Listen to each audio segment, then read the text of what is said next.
Gracias por avisar. Todo de nuevo.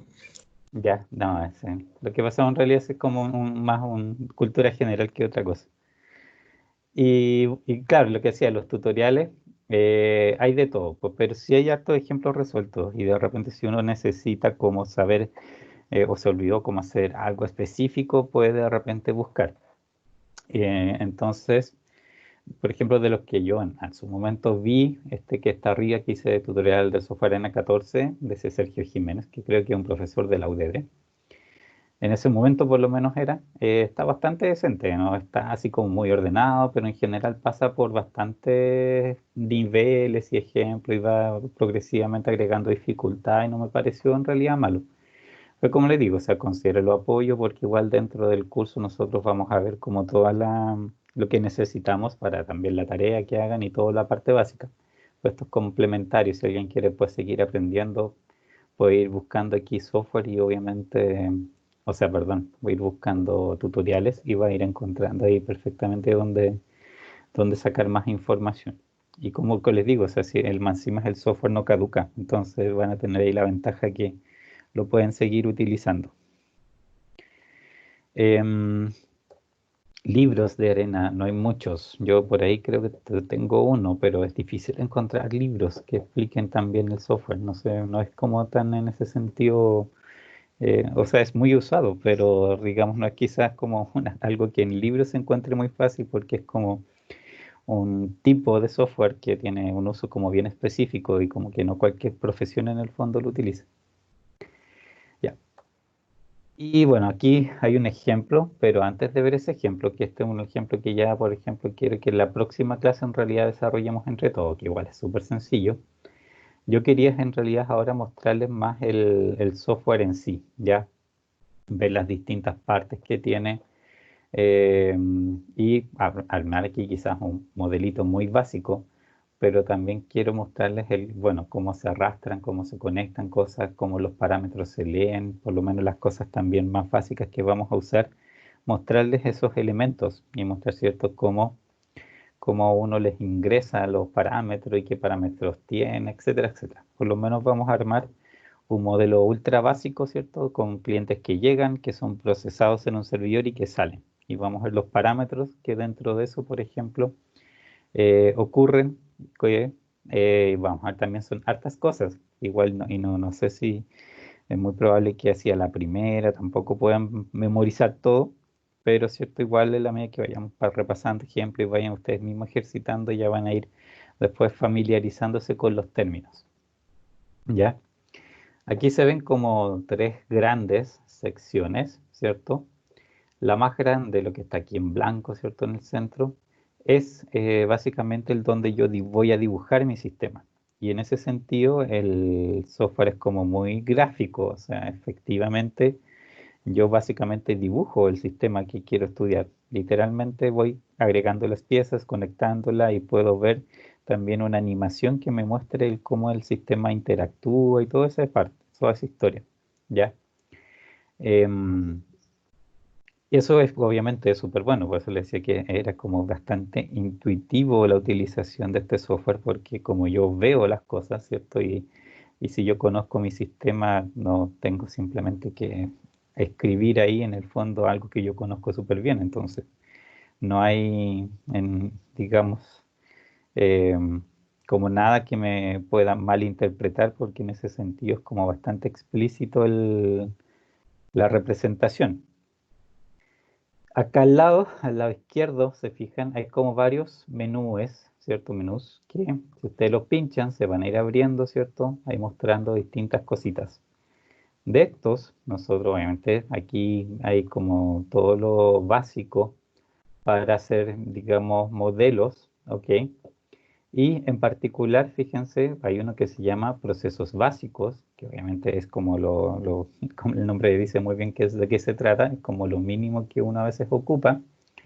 Y también existen, por ejemplo, los procesos avanzados, ¿ya? Que tienen obviamente ahí algunas funciones un poquito superiores. Las transferencias avanzadas, que ahí también vamos a ocupar algunas cosas puntuales, ¿ya? Y así, pues, digamos, otros elementos que dependiendo del tipo de de industria que estoy modelando, lógicamente lo podría ir necesitando. Nosotros en realidad nos vamos a mover mucho más por el lado de las, digamos, de los elementos básicos, ¿ya? Que son, lógicamente, un poco los que estaban en los menús que les mostré. Dependiendo, ¿cierto?, de la situación, se ocupa uno y otro elemento. Partamos por los básicos. El primer sistemita que vamos a crear, lo vamos a crear a partir de lo que aparece aquí mismo. ¿Cómo funciona esto? ¿Cierto? Aquí yo, en la derecha, o sea, perdón, en la izquierda, pincho, ¿cierto? Puedo pinchar cualquiera de estos elementos, si se fijan. Cuando pincho uno de estos elementos, lo puedo arrastrar acá, al centro. Y ven, por ejemplo, ahí me lo crea, ¿cierto? Lo deja disponible. Eso, digamos, también lo puedo borrar. Cuando está así seleccionado, si ustedes presionan suprimir, también se borra. Así que eso no es problema. Si se equivocan en arrastrarlo, después se arrepienten. En general, en ese sentido, como dibujo, en el fondo, esto igual se pueden agregar y quitar cosas y modificar y toda la historia, ¿ya? Em, este en particular que yo agregué es lo que se llama un create, ¿ok? Un create, obviamente, de inglés viene de creación. Déjenme ver algo.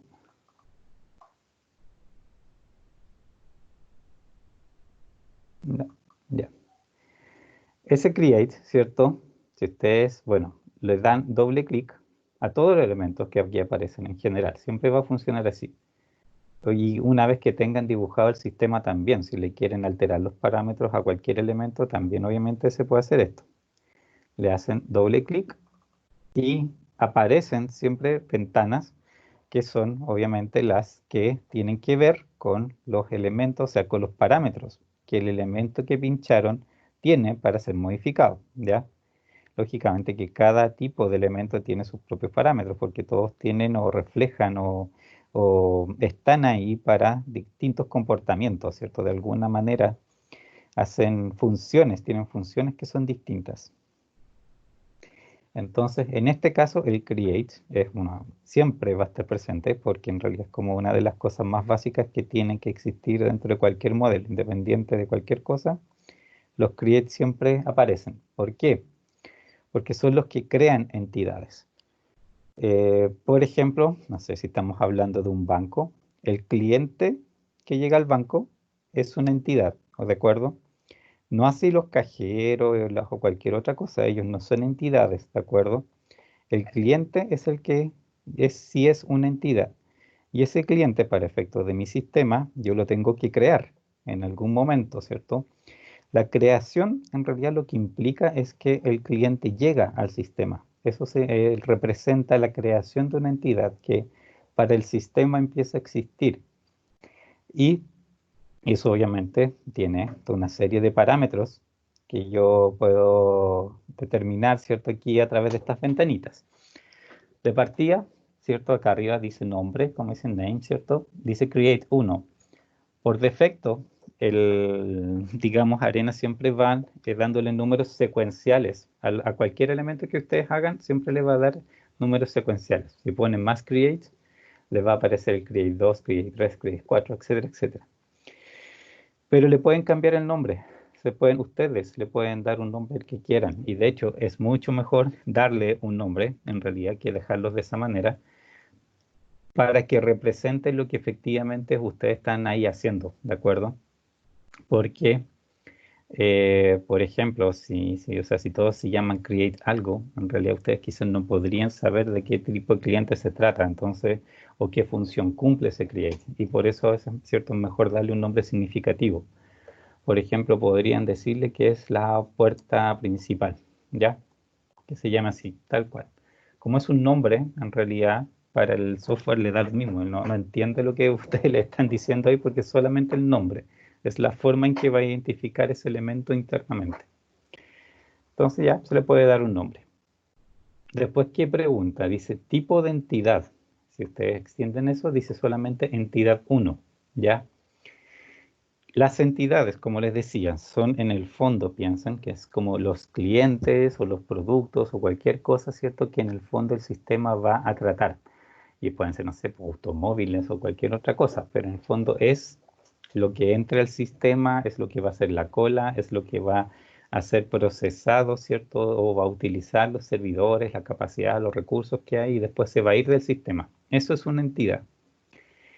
También aquí, fíjense, dice entidad uno. Ustedes pueden crear también muchos tipos diferentes de entidades y también les pueden dar nombres, ¿de acuerdo? A que el nombre que quieran, ¿cierto? Y simplemente para identificarlo de otra manera. También aquí, digamos, Arena les da nombres consecutivos. Si ustedes siguen creando entidades, les va a decir entidad 2, entidad 3, entidad 4. Pero también lo pueden cambiar. Por ejemplo, si digo cliente, aquí mismo decía entidad tipo, ¿cierto? Estaba azul, lo escribí encima cliente. Con eso ya, digamos, cuando acepte, el software va a crear o va a entender que esta entidad se llama así, que existe una entidad cliente en mi sistema y que en este caso va a ser creada por este create, ¿de acuerdo? Después vamos a ir a ver dónde, en qué otra parte yo puedo ver entidades, qué entidades existen y qué características tienen.